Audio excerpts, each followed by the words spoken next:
حضرت عبداللہ ابن عباس رضی اللہ تعالیٰ عنہ سے مروی ایک روایت ہے، میں ایک دن حضور کے پیچھے بیٹھا ہوا تھا، سواری میں حضور کا ردیف تھا، تو حضور نے فرمایا، اے بیٹے، اے لڑکے، میں تجھے کچھ کلمات سکھاتا ہوں، تو اللہ کے حقوق کا خیال رکھ تو وہ تیری حفاظت فرمائے گا۔ تو اللہ تعالیٰ جل شانہ کے احکام کی حفاظت کر، تو اسے اپنے سامنے پائے گا۔ اذا سألت فاسأل اللہ، جب سوال کرے تو اللہ سے ہی سوال کرے، اللہ سے مانگنے کا مزاج پیدا کر لے کہ فرمایا تمہارے جوتے کا تسمہ بھی ٹوٹ جائے تو وہ بھی اللہ سے مانگو۔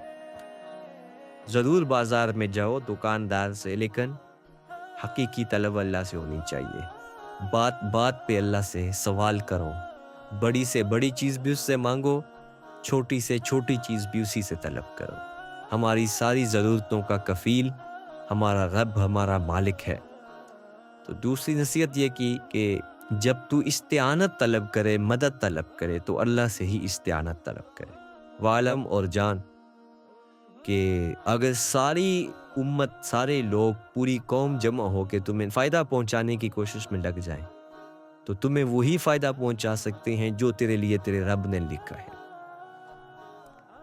اور فرمایا وَإِنِ اجْتَمَعُوا عَلَىٰ أَن يَضُرُّوكَ بِشَيْءٍ، اور اگر تمہیں نقصان پہنچانے کے درپے ہو جائیں، لَمْ يَضُرُّوكَ إِلَّا بِشَيْءٍ قَدْ كَتَبَهُ اللَّهُ عَلَيْكَ، تو تجھے صرف وہی نقصان پہنچا سکتے ہیں جو اللہ نے تیرے لیے لکھا ہے۔ سارا زمانہ بھی مخالف ہو جائے، تیرا کچھ نہیں بگاڑ سکتا۔ ہاں، تیرے مقدر میں اگر کوئی چیز، کوئی بگاڑ لکھا ہے تو وہ ہوگا، اس کا ذریعہ وہ بن جائیں گے۔ تو اس لیے پھر اسی سے مانگو، اسی سے طلب کرو۔ رفعت الاقلام وجفت الصحف، جو لکھنا تھا اللہ نے لکھ دیا، لکھنے کے بعد قلم اٹھا لیا اور جن صحیفوں پہ لکھا تھا وہ خشک ہو گئے۔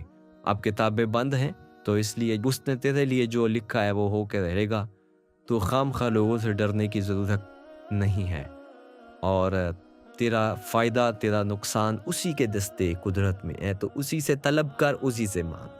اور فرمایا تو اللہ تعالیٰ جل شانہ کو رخاء میں، خوشحالی میں یاد کر، یعرفک فی الشدہ، وہ تجھے مشکل میں پہچانے گا۔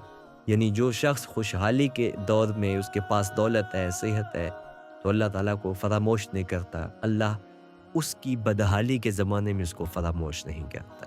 وعلم اور جان ان النصر مع الصبر، کہ جو مدد ہے وہ صبر کے ساتھ آتی ہے۔ وان الفرج مع الکرب، اور کشادگی جو ہے وہ مشکل کے ساتھ آتی ہے۔